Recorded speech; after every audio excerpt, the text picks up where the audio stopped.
नमस्कार दोस्तों, स्वागत है आपका हमारे YouTube channel maths and GK class में। बेसिक मैथ्स क्लास का ये दूसरा दिन है, ठीक है। और आज हम लोग सीखने वाले हैं भाग करना और विभाज्यता के नियम के बारे में, ठीक है। अगर आप लोग चैनल में नया है तो चैनल को सब्सक्राइब करके बेल आइकन को प्रेस कर लीजिए और वीडियो को पूरा लास्ट तक देखिए ताकि आप लोगों को अच्छे से समझ आए, ठीक है। तो चलिए वीडियो शुरू करते हैं। तो सबसे पहले हम लोग ये सीख लेते हैं कि भाग कैसे किया जाता है। भाग करना वैसे आप लोगों को मालूम है, लेकिन इसी के माध्यम से मैं ये बताऊंगा कि हम लोग को विभाज्यता के नियम को क्यों सीख रहे हैं, ठीक है। तो चलिए शुरू करते हैं। सबसे पहले हम लोग ये सीख लेते हैं कि किसी भी संख्या का भाग कैसे किया जाता है। जैसे मान लेते हैं कि हम लोग को भाग करना है 35 को, है ना। जैसे कि 35 को अगर हम लोग 2 से भाग करेंगे तो क्या यह पूरी तरह से भाग जाएगा या नहीं, है ना। तो हम लोग इसको जब तक भाग नहीं करेंगे तब तक हम लोग को पता नहीं चलेगा कि पूरी तरह से भाग जा रहा है कि नहीं। पूरी तरह से भाग का मतलब होता है कि उसमें शेष फल है वो 0 बचे, मतलब शेष फल यानी कि रिमाइंडर नहीं बचना चाहिए, ठीक है। जैसे इसको हम लोग भाग करेंगे तो 2 1 जा 2, यहाँ पर 2 लिख देंगे, इसके माइनस करेंगे तो 1 आएगा, फिर 5 को यहाँ पर लिख देंगे, फिर 2 7 जा 14 यानी कि 2 7 14, यहाँ पर 1 बचा यानी कि रिमाइंडर यानी कि शेष फल 1 बचा। हम लोग को 35 को 2 से भाग किए तो हमारा शेष फल कितना बचा, 1 बचा, यानी कि जो 35 है वो 2 से पूरी तरह से नहीं कटा। लेकिन अब हम लोग कोई दूसरा संख्या ले लेते हैं, जैसे कि 400, इसको ले लेते हैं 486, ठीक है। अब इसको हम लोग 2 से कटा के देखते हैं तो क्या ये पूरी तरह से कटेगा। ये हो जाएगा 2 दूने 4 हो जाएगा, ये कट गया, फिर 8 को उतारेंगे और ये हो जाएगा 2 चौक 8, और उसके बाद 6 को उतारेंगे, ठीक है, ये कट गया, और उसके बाद 6 को उतारेंगे और 2 तिया 6, यानी कि ये वाला संख्या ये पूरी तरह से कट गया।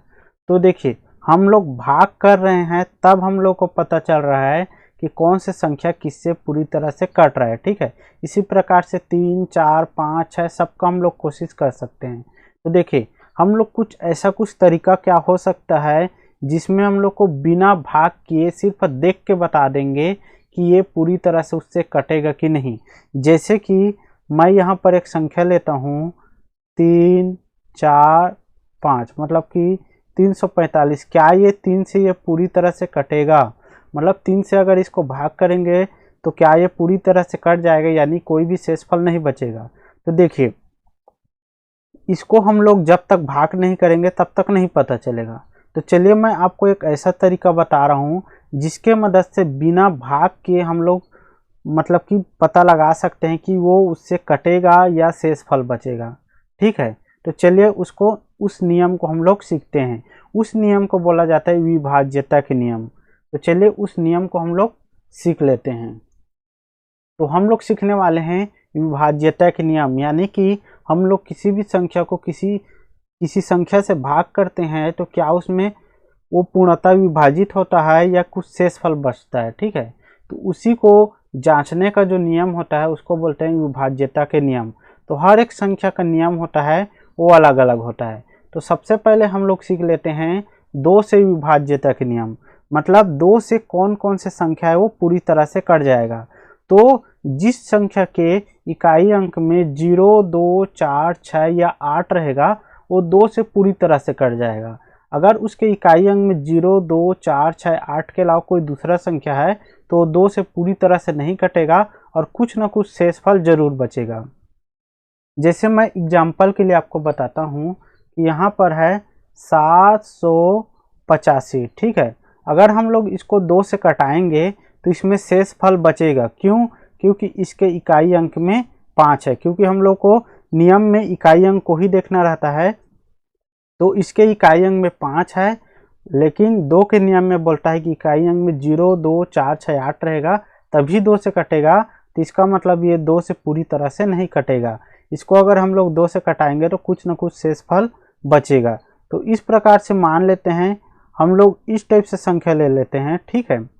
तो अब ये संख्या है वो 2 से पूरी तरह से कट जाएगा, क्यों? क्योंकि इसके इकाई अंक में 4 है। हम लोग को सिर्फ इकाई अंक को ही देखना है।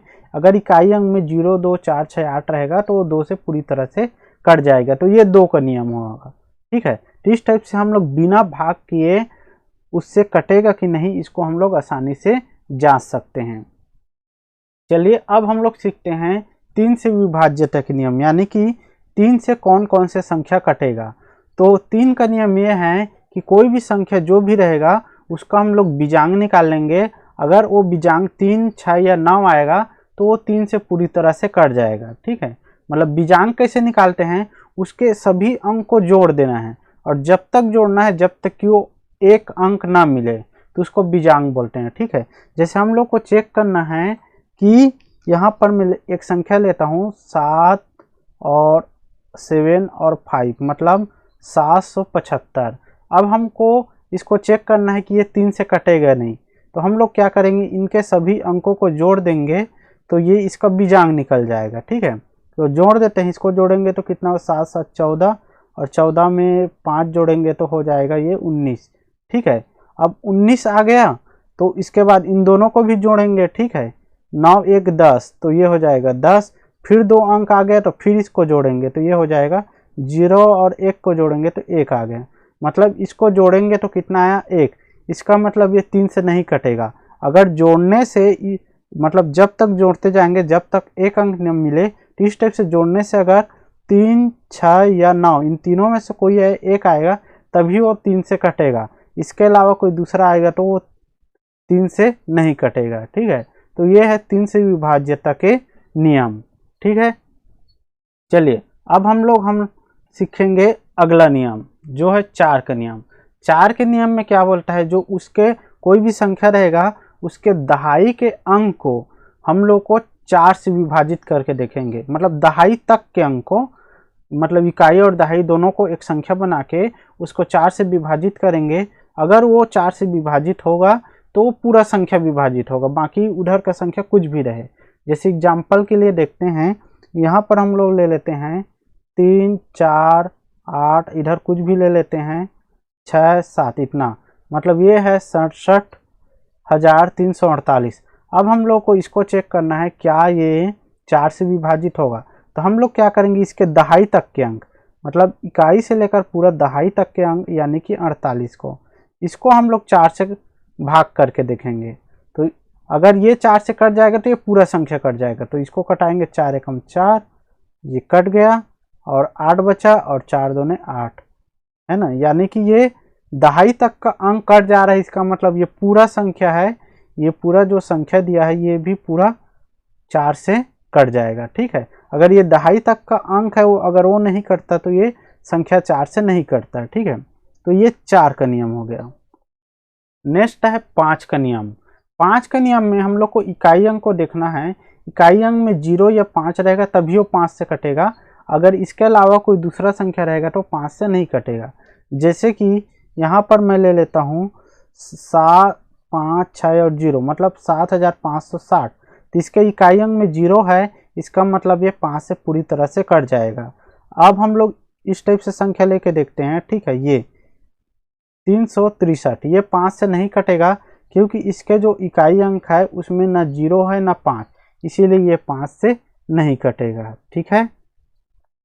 अब आते हैं 6 का नियम। 6 का नियम बोलता है कि जो 2 या 3 दोनों से कट जाएगा वो 6 से भी कटेगा। तो 6 के नियम के लिए हम लोग 2 और 3 वाला जो नियम है उससे हम लोग को चेक करना है। अगर 2 से भी कटेगा, 3 से कटेगा, दोनों से कटेगा तो 6 से भी कटेगा। और दोनों में से किसी एक से कट रहा है और एक से नहीं कट रहा है, यानी कि 2 से कट रहा है 3 से नहीं कट रहा है तो 6 से भी नहीं कटेगा। अगर 3 से कट रहा है 2 से नहीं कट रहा है तब भी 6 से नहीं कटेगा। कहने का मतलब 2 और 3 दोनों से कटेगा तभी 6 से कटेगा, ठीक है। तो ये 6 का नियम हो गया। अब आते हैं 7 का नियम। 7 के नियम में क्या करना है, जो इकाई अंक रहेगा उसको 2 से गुणा कर देंगे और जो बाकी बचेगा संख्या उसमें घटा देंगे, ठीक है। तो ये वाला प्रोसेस जब तक करते जाएंगे जब तक वो छोटा संख्या ना बन जाए। उसके बाद उससे बाकी जो बचेगा उसको 7 से कटा के देखेंगे। अगर वो 7 से कट जाएगा तो पूरा संख्या 7 से कटेगा। अगर वो 7 से नहीं कट रहा है तो पूरा संख्या नहीं कटेगा। जैसे एग्जाम्पल के लिए मैं एक संख्या लेके, मतलब एग्जाम्पल लेके बताता हूँ, ठीक है। जैसे हम लोग को जांचना है कि 4 7 5, ठीक है, और यहाँ एक और संख्या ले लेते हैं, जैसे कि 4752 है, क्या ये 7 से कटेगा? तो हम लोग क्या करेंगे, जो इकाई अंक है, इकाई अंक कितना है 2 है, तो 2 में 2 का गुणा कर देंगे, इकाई अंक में 2 का गुणा करेंगे तो 4 हो जाएगा। उसके बाद जो बाकी संख्या बचेगा, बाकी बच गया 475 मतलब 475, इसमें क्या करेंगे, घटा देंगे, तो 2 का गुणा 2 से किया तो 4 हो गया, तो इसको हम लोग इसमें घटा दिए, तो ये आ गया 1 7 और 4। उसके बाद यहाँ भी फिर इकाई अंक की इसका 1 हो गया, फिर इसको 2 से गुणा करेंगे तो ये हो जाएगा 2 एकम 2, और फिर उसके बाद जो बचा है संख्या उससे माइनस कर देंगे, ठीक है, तो ये हो जाएगा 2 एकम 2, 2 आ गया। अब इसको फिर घटाएंगे तो ये कितना हो जाएगा 5 और 4। अब इसको 7 से कटा के देखते हैं, इसको 7 से कटाएंगे तो 7 से नहीं कटेगा 45, इसीलिए ये जो पूरा संख्या ये भी 7 से नहीं कटेगा, ठीक है। अगर ये वाला संख्या जो ये सब करने के बाद जो आएगा वो 7 से कटेगा, तो जो भी संख्या लिए रहेंगे वो भी 7 से कट जाएगा, ठीक है। तो ये है 7 का नियम। अब आते हैं 8 के नियम। 8 के नियम में जो सैकड़ा तक का जो संख्या है उसको 8 से कटा के देखेंगे। अगर सैकड़ा तक के अंक है वो 8 से कट जाएगा तो समझ लेना कि वो जो पूरा संख्या है वो भी 8 से कट जाएगा, ठीक है। जैसे कि यहाँ पर एक संख्या लेते हैं, यहाँ पर लेते हैं 3 7 8 5, इस टाइप से कुछ भी लेते हैं बड़ा संख्या, तो हम लोग ये तीनों सैकड़ा तक के इतना को 8 से कटा के देखेंगे। अगर इतना पूरा 8 से कटेगा तो ये पूरा का पूरा जो संख्या ये भी पूरा कट जाएगा 8 से, ठीक है। तो ये है 8 का नियम, ठीक है। अब देखते हैं 9 का नियम।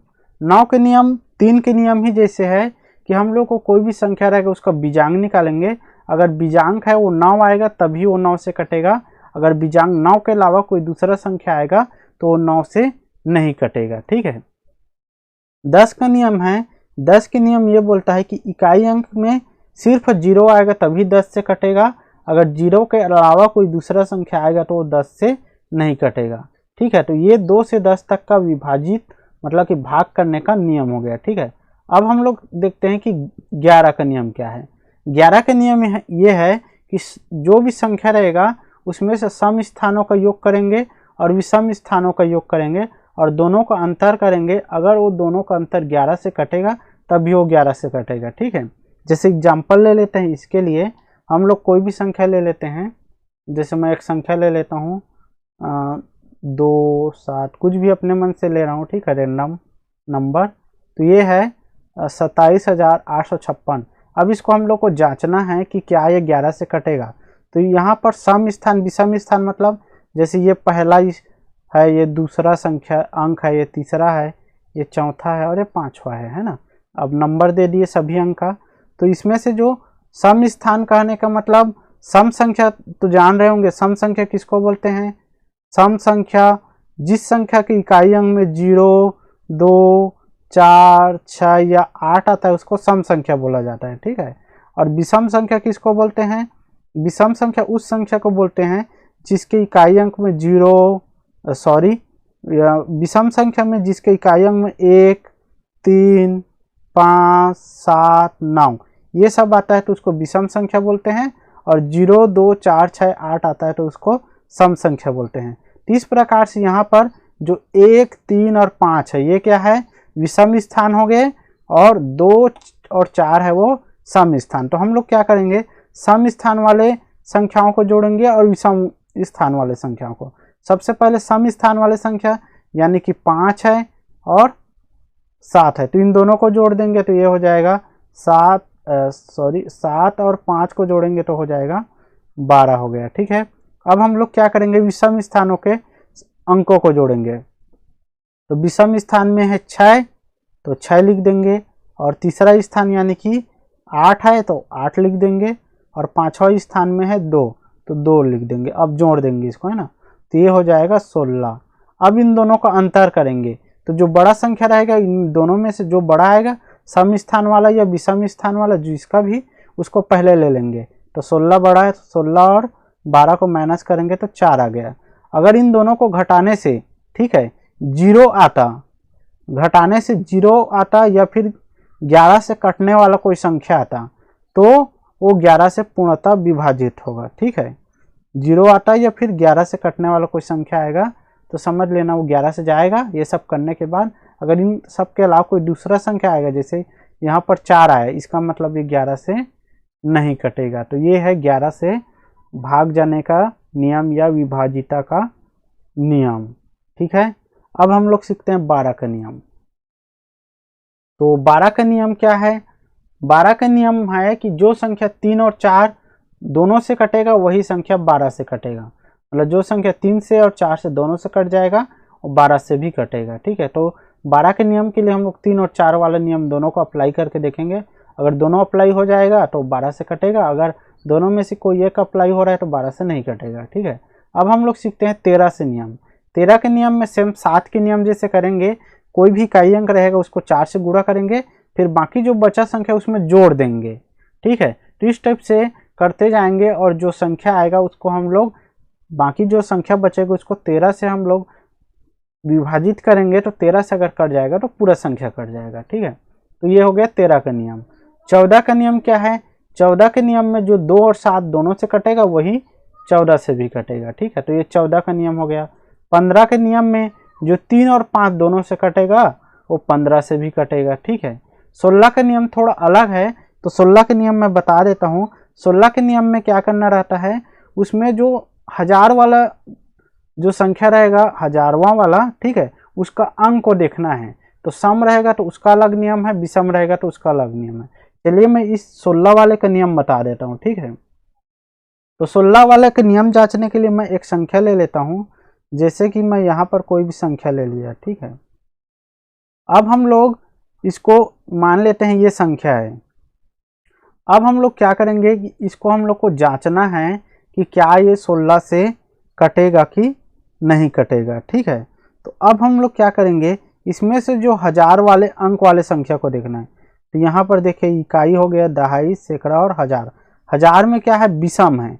तो 1000 में अगर विषम रहेगा तो हम लोग को क्या करना रहेगा, जो इकाई अंक में, ठीक है, इकाई अंक में जो संख्या रहेगा, इकाई अंक में उसको हम लोग को 8 से गुणा कर देंगे। ठीक है, ठीक है, किसको, इकाई और दहाई दोनों को कर देंगे। मतलब दहाई तक के अंक को हम लोग 8 से गुणा कर देंगे और उसके बाद जो बाकी जो बचे है संख्या, ठीक है, उससे घटा देंगे। ठीक है, क्या करेंगे, हम लोग को जो दहाई तक के अंक को 8 से गुणा कर देंगे और बाकी जो बचा संख्या उसमें घटा देंगे। अगर वो संख्या कट जाएगा, ठीक है, कितना से, 16 से, तो पूरा संख्या कट जाएगा। इस टाइप से नियम है। ठीक है, अगर ये मान लेते हैं कि जो 1000 वाला संख्या है, 1000 वाला संख्या यानी कि यहाँ पर 5 था, अगर वो मान लेते हैं कि सम रहता, तब क्या करना है, अगर 1000 वाला संख्या सम रहेगा तो हम लोग को कुछ नहीं करना है, जो सैकड़ा वाले तक का जो संख्या रहेगा उसी को 16 से कटा के देखेंगे। अगर वो 16 से कट जाएगा तो पूरा संख्या है वो 16 से कट जाएगा। तो इस टाइप से है ये 16 का नियम। ठीक है, अब हम लोग सीखते हैं 17 का नियम। 17 के नियम में क्या करना है कि इकाई अंक जो भी रहेगा उसको 5 से गुणा कर देंगे और बाकी संख्या में घटा देंगे और उसके बाद इस टाइप से प्रोसेस करते जाएंगे। लास्ट में जो बचेगा संख्या उसको 17 से भाग करके देखेंगे, अगर वो 17 से कटेगा तो पूरा संख्या 17 से कट जाएगा। ठीक है, उसके बाद आते हैं 18 का नियम। 18 के नियम में जो 2 और 9 से कटेगा वो पूरा 18 से भी कट जाएगा। ठीक है, 19 का नियम भी है। 19 के नियम में जो बाकी जो संख्या है, ठीक है, मतलब कि जो भी इकाई अंक रहेगा उसको 2 से गुणा कर देंगे, उसके बाद जो बाकी बचा संख्या रहेगा उसमें जोड़ देंगे। अगर इस टाइप से करते जाएंगे तो लास्ट में जो संख्या आएगा वो 19 से कटेगा तो पूरा संख्या कट जाएगा। ठीक है, उसके बाद 20 से विभाजन करने का नियम है। इकाई अंक अगर 0 रहेगा और उसके बाद इकाई अंक को छोड़कर बाकी संख्या अगर 2 से कट जाएगा तो ये 20 से भी कट जाएगा। तो इस टाइप से हम लोग पूरा 20 तक के विभाज्यता के नियम को सीखे हैं। ठीक है, लेकिन अगर आप लोग पूरा 20 तक को याद नहीं कर सकते तब भी कोई प्रॉब्लम नहीं है, लेकिन आप लोग को कौन कौन सा के याद रहना चाहिए इसको मैं बता देता हूँ। ठीक है, तो आप लोग को सिर्फ और सिर्फ हम लोग को 2 का नियम 3 का नियम और 5 का नियम, ये तीनों नियम हम लोग को याद होना चाहिए। इन तीनों के मदद से ही हम लोग पूरा गणित सॉल्व कर सकते हैं। बाकी के नियम की हम लोग को ज़रूरत नहीं पड़ता है। बाकी के नियम की ज़रूरत हम लोग को उस जगह पड़ता है जब हम लोग किसी स्टेप को छोटे रूप में सॉल्व करना चाहते हैं। मतलब बहुत बड़ा स्टेप है, तो अगर हम लोग इसको हम बाकी सभी नियम याद रहेगा तो हम लोग उसमें थोड़ा कम समय में सॉल्व कर सकते हैं। लेकिन अगर आप लोग 2 और 3 और 5 इन तीनों का नियम याद है तो आप लोग किसी भी गणित को बना सकते हैं, है ना। हालांकि थोड़ा टाइम भी लग सकता है, लेकिन 2, 3, 5 के ही मदद से मतलब पूरा गणित भी सॉल्व हो जाएगा। ठीक है, तो मेन हम लोग को याद रखना है सिर्फ 2, 3 और 5 का ही नियम अच्छे से याद कर लेना है और इसको अच्छे से समझ लेना है कि इस तीनों का नियम क्या है। ठीक है, क्योंकि ये वाला नियम को हम लोग अगले जो क्लास आने वाला है उसमें अच्छे से यूज करने वाले हैं। ठीक है, अगर आप लोगों को वीडियो अच्छा लग रहा है तो वीडियो को लाइक कीजिए, चैनल को सब्सक्राइब कीजिए। ठीक है, बेसिक मैथ्स क्लास हम लोग पूरी इस तरह से कंप्लीट कर लेंगे। अगर आप लोग इस वीडियो को अच्छे से देख रहे होंगे ध्यान से, तो उसके बाद आप लोगों को कभी भी मैथ्स में कोई भी समस्या नहीं होगा, ये मेरा गारंटी है। ठीक है, तो फिलहाल इस वीडियो में बस इतना ही। आप लोग वीडियो देखने के लिए बहुत बहुत धन्यवाद।